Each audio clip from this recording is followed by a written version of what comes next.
자, 한 가지 주제로 미국과 중국의 시선을 알아보는 시간입니다. 오늘은 관세, 이번에 이제 트럼프가 중국에 관세를 부과했는데 미국과 중국은 어떤 시선으로 이것을 바라보고 있는지에 대해서 알아보도록 하겠습니다. 네, 관세를 얼마 전에 중국한테 10%를 부과를 했죠. 멕시코랑 캐나다한테는 원래 25% 부과하겠다고 했다가 이제 유예를 시켰고요. 사실 아무리 미국 대통령이라도 이게 관세를 마음대로 의회에 허락 없이 부과를 할 수 있는 건 아니고요. 이제 특정 조건이 충족이 돼야 되는데 지금 트럼프 정부의 주장은 이제 중국이 국가 안보에 큰 위협을 주고 있다예요. 그래서 그들의 주장대로 얘기하면 이제 중국에서 마약의 원료를 만들고 있고 그 마약의 원료가 멕시코로 넘어와서 펜타닐이라는 마약을 만들고요. 그 마약들이 캐나다와 멕시코의 국경을 통해서 넘어오고 있다. 그래서 이로 인해서 이제 꽤 많은 미국인들의 건강과 이제 국경 안보에 문제가 생기고 있다라는 게 트럼프 정부의 주장이고요.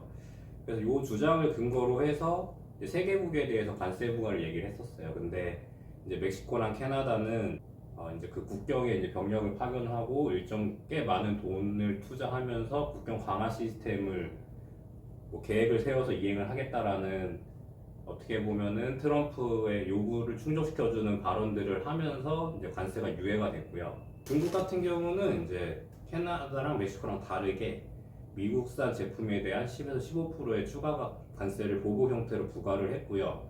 그리고 이제 텅스텐이랑 텔리륨 같은 광물 수출 제약, 그리고 구글에 대한 반독점 법 위반 조사 등 이제 오히려 같이 주먹을 마주치고 있어요. 그래서 이제 두 나라의 이제 관세 전쟁이 시작된 것 같은데 중국은 여기에 대해서 어떻게 보고 있나요? 중국은 일단 발끈을 하죠. 이거는 많은 언론사들이 발끈하는 기사를 이제 보도하고 있습니다. 그 중국의 주장은 그거죠. 일단 미국이 관세를 부과하는 이유로 가장 크게 꼽은 게 이제 펜타닐류에 관한 문제인데, 펜타닐에 대한 문제인데, 이게 중국이 그 펜타닐을 규제하기 위해서 노력을 안 했던 건 아닙니다. 그 중국 자체도 펜타닐류에 대한 규제를 하기 위해서 미국과 이미 2019년도에 협의를 통해 가지고 중국 내에서 펜타닐 유사 물질에 대해서는 전면 규제를 지금 시행을 하고 있고요. 그런 노력들을 하고 있음에도 불구하고, 그리고 그거 제외하고도 미국과 이제 마약류에 관한 이제 상호 협의를 지금 진행 중인 상황인데, 미국은 단순히 이런 노력하는 과정에서, 이런 노력의 과정에서 일종의 관세를 부과하는 거에 대해서 굉장히 지금 분개하고 있습니다. 그래서 이미 WTO에 제소도 했는데, WTO야 어차피 지금 제대로 작동을 안 하고 있으니까 큰 의미는 없죠.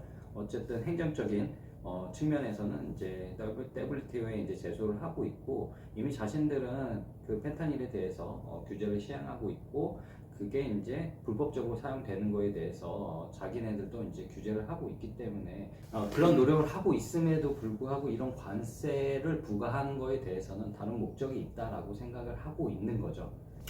그래서 트럼프 대통령이 1기 때 그 다음에 이제 대선 당시에도 계속 얘기한 것들을 보면은 일단은 펜타닐이 전면에 나와 있긴 하나 사실 무역 수지 적자 이게 제일 크지 않을까요? 결국에 트럼프 대통령이 원하는 거는 이게 진짜로 관세를 부과를 해서 인플레이션을 유발하는 건 원하실 것 같지 않고요. 그렇죠. 그리고 이렇게 관세 부과를 함으로써 예를 들어 미국산 천연가스나 이런 에너지들을 더 많이 상대국이 사가게끔 해서 이제 무역 수지를 개선을 한다든가, 아니면 우리 관세가 비싸니까 미국의 공장 져서 투자하고 우리 노동자들 많이 고용해서 경제 제조업을 좀 부활시켜줘, 이런 것들을 원해서 이렇게 협박용 무기. 자, 중국의 또 다른 의견은 이제 이번에 이제 관세 부과가 자국의 경제를 상승시키는데 어떤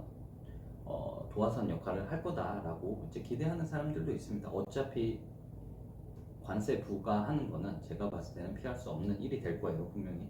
그 관세를 무기화하는 거는 이제 트럼프 정부 내내 계속 지속될 건데, 중국의 어떤 언론에서는 이게 이제 기회가 될 수 있다라고 생각을 하고 있는 거죠. 그러니까 일단 미국만 바라볼 게 아니라 이제 새로운 시장을 개척하는 그런 이제 기회로 삼아야 될 것 같고 경제 구조도 이제 바꿀 수 있는 기회가 될 거다라고 생각을 하고 있습니다.